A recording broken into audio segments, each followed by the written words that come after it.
መጽሐፍ ቅዱስ ተቀዷል ይያሉ ነው ያሉት እንስማቸው። እኛ የወላይታ ሶዶ ከተማ ወጣቶች መጽሐፍ ቅዱስ ሲቀደድ ዝም ብለን ማየት አንችልም። ሙስሊሞች ሆናችሁና ሙስሊሞች ጉዳይ ይመለከተናል የምትሉ ሰዎች ይህን ቪዲዮ በደንብ ሼር፣ ኮፒ ሊንክ፣ ዲዩት ሪፖስት በማድረግ ለሁሉም ሰው እንዲደርስ አድርጉ። ኮሜንት ላይም አላሁ አክበር ብላችሁ ጻፉ። የምታውቁትኝ እንግዲህ ይህ ግለሰብ ሙስሊም ነው፣ ዘመቻ ተከፍቶበታል። ይህን ሰው ብንሰቅለው ነው ወይስ እንደ በግ አጋድመን ብናርደው ወይስ ይቅር ብንለው ነው ጌታ ደስ የሚሰኝ? ቆይ ለመግረፉም ለመስቀሉም ለሁሉም ትደርሳላችሁ። አሰላሙ አለይኩም ወራህመቱላሂ ወበረካቱ። ሰሞኑን እንግዲህ እኒህ አባት ላይ ጴንጤዎች ተነስተውባቸዋል። በወላይታ አንድ ቆቆር የሚሸጡ አባት ናቸው፣ ሙስሊም ናቸውና መጽሐፍ ቅዱስን ቀደው ለቆቆር መሸጫ አድርገዋል በሚል በራሳቸው በሰሩት ድራማ እንግዲህ ቆቆር ይሸጥ የነበረው ልጅ ጴንጤ ነው። እሳቸው ደግሞ ንብረትነቱ የእሳቸው ነው። ግን ልጁ ከየት አመጣው ራሱ እያወቀ ያን ከሸጠበት ጥፋተኛው ማን ነው? እርሳቸውን እንግዲህ አሁን ላይ ያሳስረዋቸዋል ያለ ጥፋታቸው ማለት ነውና ድራማውንም የሰሩት የተወኑት ራሳቸው ናቸው። እና አሁን ላይ ደግሞ እየጮሁም እየለፈለፉ ያሉት ራሳቸው ናቸው። ጅራፍ ራሱ ገርፎ ራሱ ይጮሃልና እስኪ የተሰጠውን መልስም አዳምጠን እንመለሳለን። ቪዲዮውን ላይክ አድርጉት። በእኒህ አባት ላይ የውሸት ድራማ ተሰርቶባቸዋል። ፍትህ ለሙስሊም አባቶች። ከዛ በፊት ግን ሀቢባ የሚባለው ወይም የምትባለው አደናጋሪዋ የቲክቶክ ታዋቂ እንግዲህ ሁላችሁም ታውቋታላችሁ። ሰሞኑን አንድ ህልም አይቻለሁኝ እያለች ነበረና እስኪ እሱን ቪዲዮ መጀመሪያ እንየውና ስለ አባታችን እናወራለን። ትናንትና በህልሜ ኢየሱስ ክርስቶስ ጌታ ነው እያለ አንዱ ልጅ ሲለኝ ነበረ እና የህልሙን ትርጉም አላወኩትም። እስኪ ጃዬና ኤልሳ ትርጉሙን ንገሩ። ምንድነው ትርጉሙ? ሌላ ምንም የተለየ ትርጉም የለው። እውነት ስለሆነ አሜን ነው የሚባለው። እሺ እናንተስ ምን ትላላችሁ? ትርጉሙ ምንድነው? ማለት ግራ ስለገባኝ ትናንትና ነው በህልሜ ያየሁትና ተኝቼ እኔ ቆጨ እንት ሲኖትራክ ታገኝልኛለህ? ምን ለምን ሲኖትራክ? እንት ነው ያነበብኩት መጽሐፍ አለ፣ እሱን ሞሰጃና አነበብሽ? ሌላ ደግሞ የጻፍኩት ስክሪፕት አለ። እንደገና ጻፍሽ? ጀመርኩ እኮ ስክሪፕት 2 ሲኖትራክ ምን ነው ማኪና ሙሉ በቃ እንፈልጋለና። ኧረ ሳክስ ጨምረሽ ነው መጣሽ እንትን ነው ሴክስ የሀቢባ ድርሰትና ሳክስ እንግዲህ አያችሁት። እንደ በሃይማኖቷ እንደ በጾታ በጣም መነጋገሪያ መሆን ትፈልጋለች። አድባ የማትቀመጥ ልጅ ናትና ለነገሩ ምንሽም ሙስሊም አይመስልም። እውነት ሙስሊም ከሆንሽ አላህ ሂዳያ ይስጥሽና ይሄ አንቺ ያለሽበት አህዋል ሲጀመር እስልምና ውስጥ ስላልሆንሽ የፈለግሽውን አይነት ሰይጣናዊ ህልም ብታይ አይገርመንም።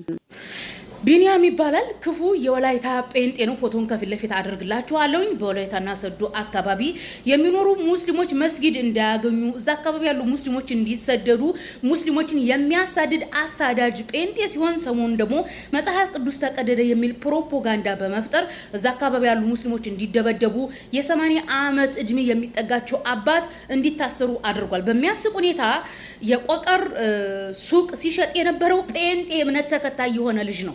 ያንን ልጅ እንግዲህ አይ ቲንክ ቢኒያም ከቤቱ አምጥቶ መጽሐፍ ቅዱስን ቀዳዶ ልጁን የመጽሐፍ ቅዱስን ቅዳጅ ወረቀት አስይዞ ፎቶ አንስቶ አዘጋጅቶ ልጁን ወስደው ደብቀው ልጁን ፎቶውን አደርግላችኋለሁ። የ9 ዓመት አካባቢ ልጅ ነው። እኒህ ሽማግሌ አስገድደውኝ ነው መጽሐፍ ቅዱስን ቀርጄ ለቆቀር መሸጫ ያደረኩት በል ብለው በሐሰት እንዲመሰክር አድርጓል። ቢኒያም ይሄን ቪዲዮ እንዲደርስህ ኢንሻአላህ የአብርሃም አምላክ ይበቀልህ፣ የክርስቶስ አምላክ ይበቀልህ፣ የጴጥሮስና የጳውሎስ አምላክ ይበቀልህ ነው የምለው። ምክንያቱም አረማውያን ጣዖት አምላኪዎች የክርስቶስን ሐዋርያ ሲያሳድዱ በመጨረሻም ገለዋቸዋል። አንተ አረማዊ ነህ፣ ሙስሊሞችን በወላይታና ሶዶ አካባቢው እያሳደድክ አሳዳጅ አረማዊ ነህ። በደካሞች ላይ ጉልበተኛ መሆን፣ በደካሞች ላይ ውሸትን መፍጠር የበላይነት አያገኝም። በነገራችን ላይ የአረማዊ እምነት በወንጌል ተሰክስጎ ጠፍቷል። አሁን ላይ አረማዊ እምነት አለ የለም። ሐዋርያትን ሲገድል የነበረው የአረማዊ እምነት ጠፍቷል፣ ከምድረ ገጽ የለም። ስለዚህ አንተ አናሳ ሙስሊሞችን፣ አቅመ ደካሞችን፣ ሽማግሌዎችን እያፈላለክ በእነሱ ላይ ጉልበተኛ ትሆናለህ፣ በእነሱ ላይ ትዋሻለህ። መጽሐፍ ቅዱስ እግዚአብሔር የሁከት አምላክ አይደለም ይላል። እናንተ እግዚአብሔርን አታመልኩም። እናንተ የምታመልኩት አንድ የግሪክ አማልክት ነው የምታመልኩት። እናንተ የእውነት እምነት ቢኖራችሁ በደካሞች ላይ ጉልበተኛ አትሆኑ ነበረ። ለዛውም መጽሐፍ ቅዱስን ማለት ነው። በነገራችን ላይ እኒህ አባት አያነቡም፣ እንደ ክፋት እንደዛ አላደረጉም። ሲጀመር ቆቀሩ ተገኘ በቆቀር ተገኘ ሲባል እዛ አካባቢ አልነበሩም። ታስሯል። እስካሁን ድረስ ሊጠይቃቸው ሄደው ልጃቸው ተደብድቧል።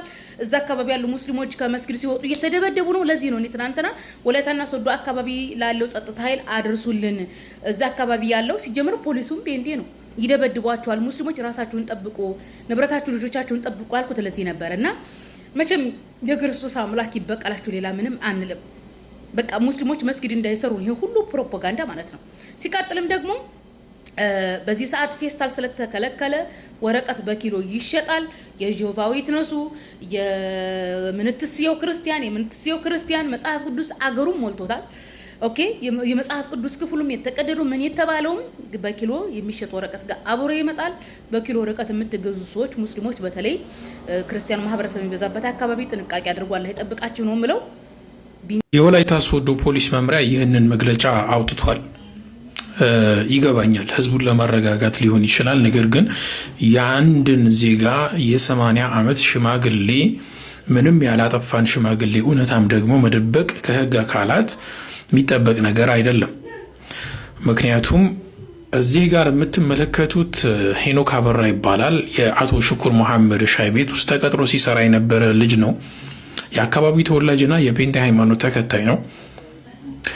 እንግዲህ ይህንን ልጅ ነው ለጉዳያቸው ለዚህ ሴራ የተጠቀሙት። ይህ ጉዳይ ከተፈጸመ በኋላ ፖሊስም መጥቶ ሌሎችም የሃይማኖቱ ተከታዮች የአካባቢ ወጣቶች በመጡበት ሰዓት አቶ ሽኩር መሐመድና ልጃቸው በቦታው ስላልነበሩ ተጠርተው ሲመጡ በዛ ግርግር ውስጥ አንድ የጠየቁት ጥያቄ ነበረ። አሁንም ፖሊስ መጠየቅ ያለበት ጥያቄ ይህንን ነው። አቶ ሽኩር መሐመድ የጠየቁት ጥያቄ ምንድን ነው? ይህ የመጽሐፍ ቅዱስ ቅዳጅ እኔ ቀድጄው ከሆነ ዋናው መጽሐፍ ቅዱስ የት አለ ብሎ ሲጠይቅ አንዱ ሞተሩን አስነስቶ እኔ ነኝ የወሰድኩት ቤት ወስጄው ነው ብሎ ሄዶ ከቤት ይዞ መጣ። በሀገራችን ፔስታልን ለአገልግሎት መጠቀም እንደተከለከለ ታውቃላችሁ። ጋዜጣና ወረቀት በኪሎ እየገዙ ነው የሚጠቀሙት እኚህ ሰዎች።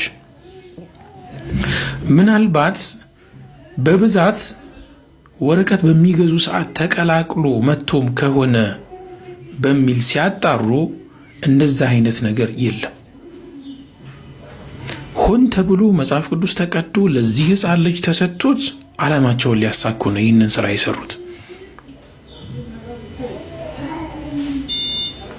ፖሊስ ይህ ሊጠፋቸዋል ብዬ አላስብም። ህዝብን ለማረጋጋት ይህንን እያደረጋችሁ ከሆነ እንዲሁም የከተማዋ ከንቲባ ክብርት እህታገኝ መሰለኝ ስሟ፣ እንደዚህ አይነት ነገራቶች ይጠፋችኋል ብዬ አላስብም። ቀጣዩ ሀገራዊ ምርጫ ነው። ሰላም ያስፈልጋል። ሰላም ደግሞ የዜጎችን እኩልነት በማስከበር የሚመጣ ነገር ነውና የሴረኞች መረብ ውስጥ ትወርቃላችሁ ብዬ አላስብም።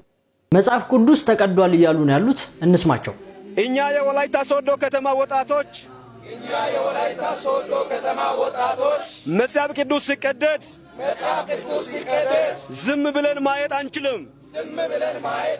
ሙስሊሞች ሆናችሁና የሙስሊሞች ጉዳይ ይመለከተናል የምትሉ ሰዎች ይህን ቪዲዮ በደንብ ሼር፣ ኮፒ ሊንክ፣ ዲዩት ሪፖስት በማድረግ ለሁሉም ሰው እንዲደርስ አድርጉ። ኮመንት ላይም አላሁ አክበር ብላችሁ ጻፉ። የምታውቁትኝ እንግዲህ ይህ ግለሰብ ሙስሊም ነው፣ ዘመቻ ተከፍቶበታል።